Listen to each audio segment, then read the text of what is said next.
Okay, hi. I am sitting at my work's parking lot before I have to go in so I can record this video.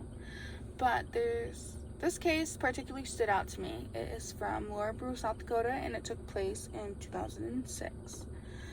Okay, here's a little background.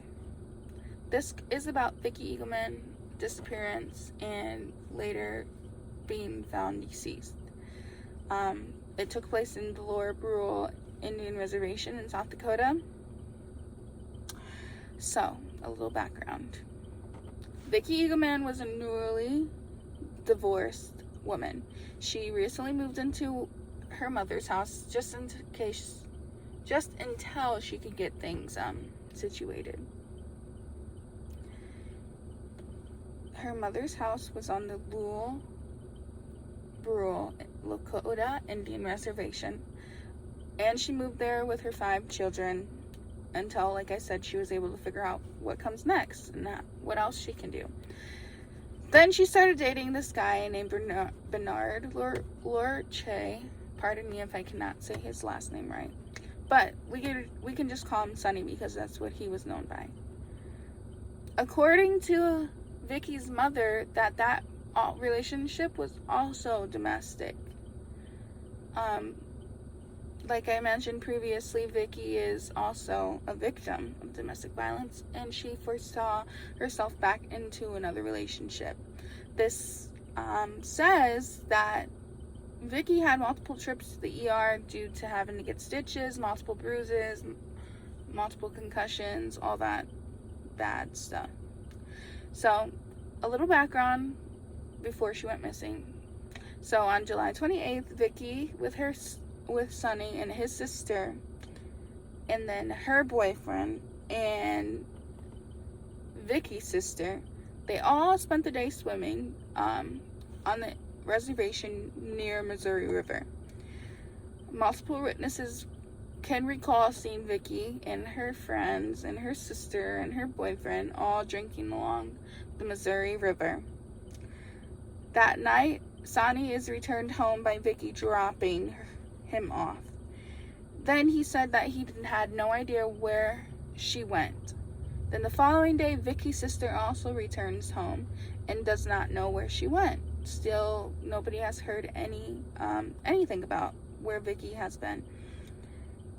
But she did share that Vicki and Sonny were arguing that day.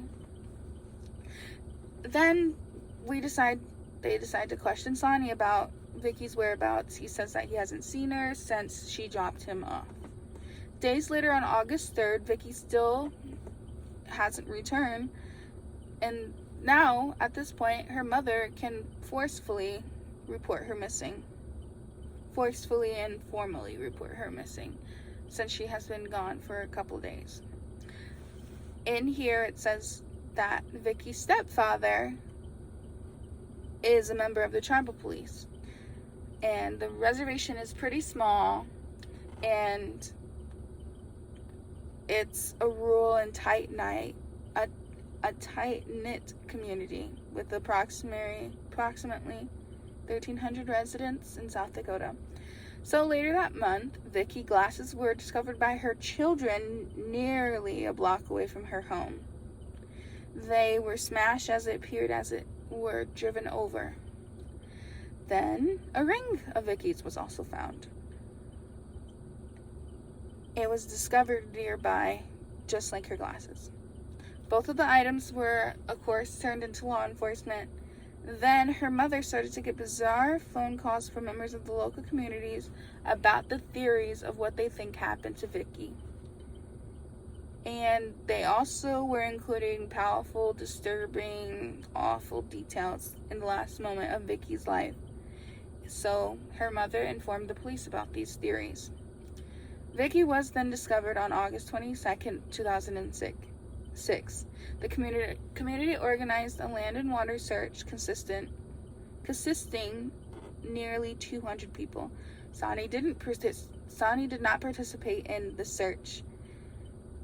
Sonny is her boyfriend, as I said previously.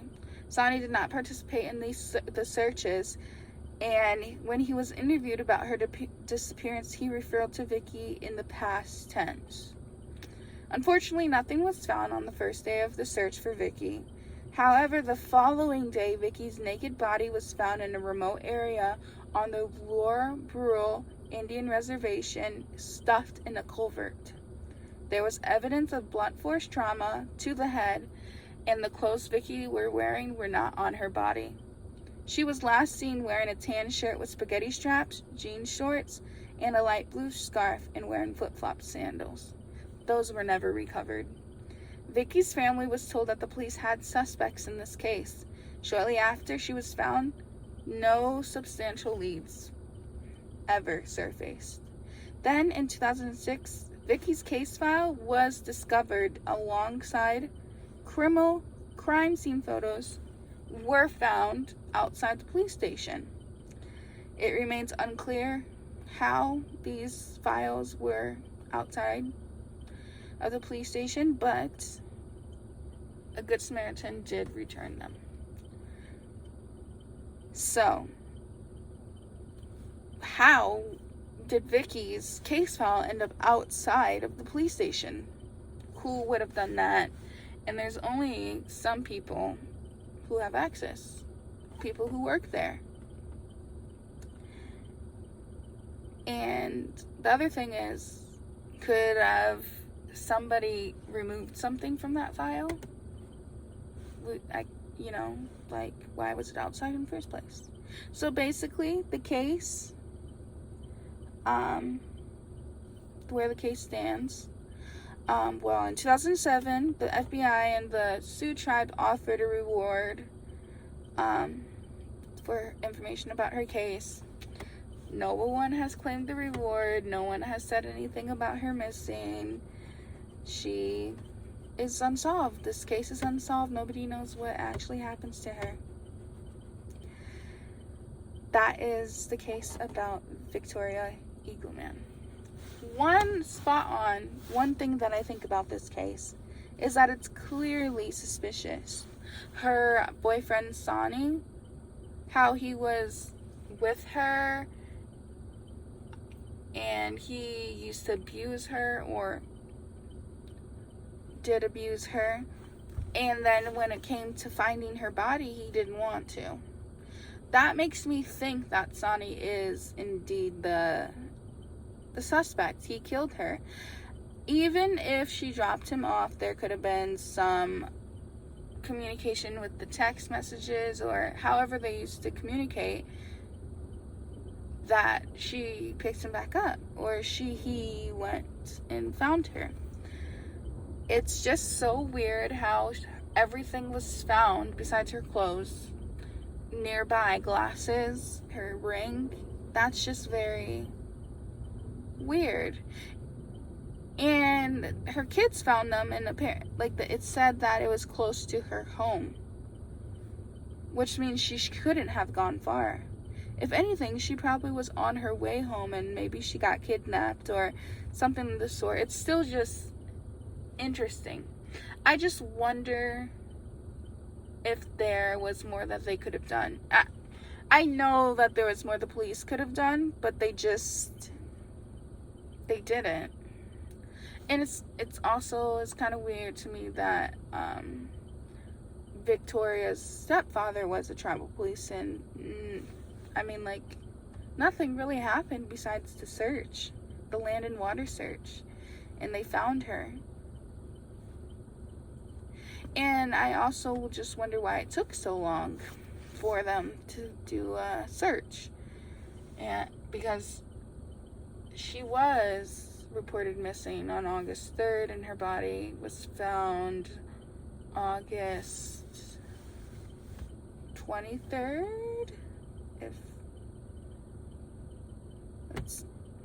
August 23rd, because on August 22nd, that's when they went and looked for her.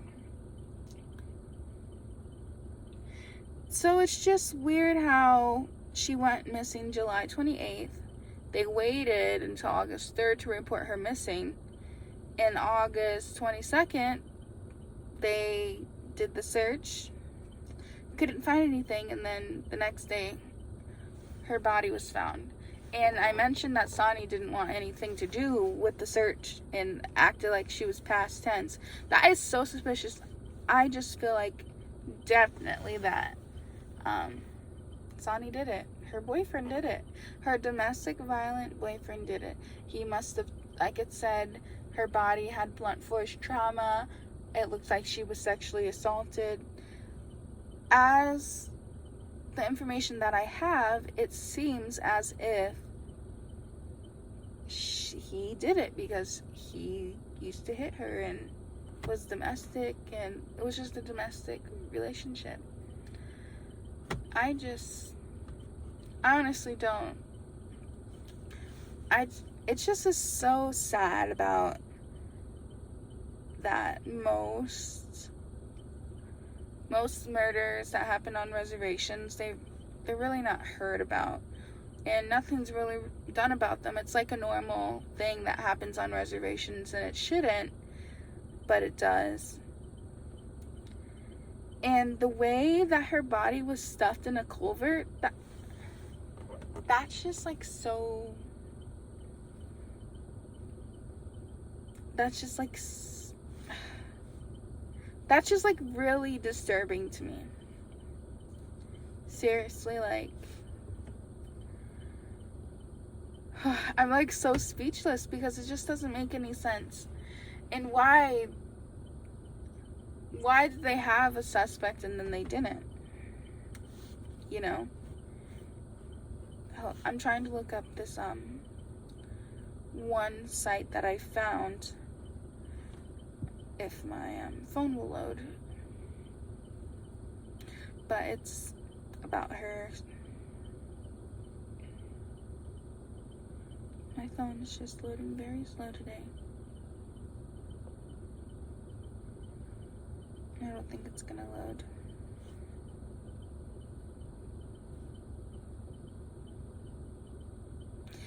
Yeah, I think this case, I think there's a lot there. I think the suspect is Sonny. Like I keep saying, like, it's just so weird how he was the first one to tell, or when he was interviewed, he was like, I haven't seen her since she dropped me off. Do we even have like witnesses that show her dropping him off? And I wonder how far they lived from each other. You know, Vicky stayed with her mom.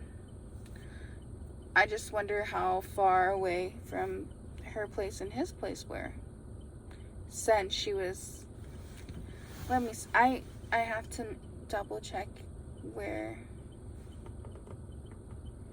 how far away she was found.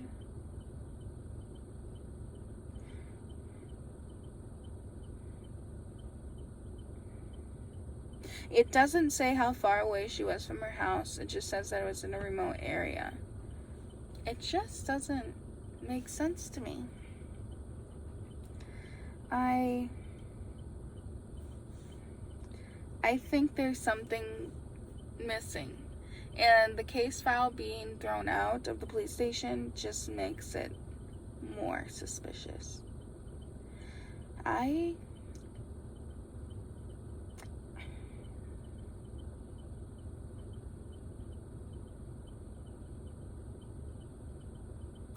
don't know. I'm trying to look through this website, and it's just so sad. Most Native Americans go missing, kidnapped, and then they end up finding deceased in weird places like a culvert. Like, there's like no respect towards Native American women, and when Native American women go missing, there's not, everyone stop, do what you need to do. Go find her, she's missing. It's 5 days later, let's go finally report her missing. And I mean, we do have a lot of more technology that we had had back then in 2006, but there's still a bunch of cases that are sound similar to this, and they were found faster, or they didn't stop until they found a suspect. And it's just so weird how the case just was, they just kind of not forgot about the case, but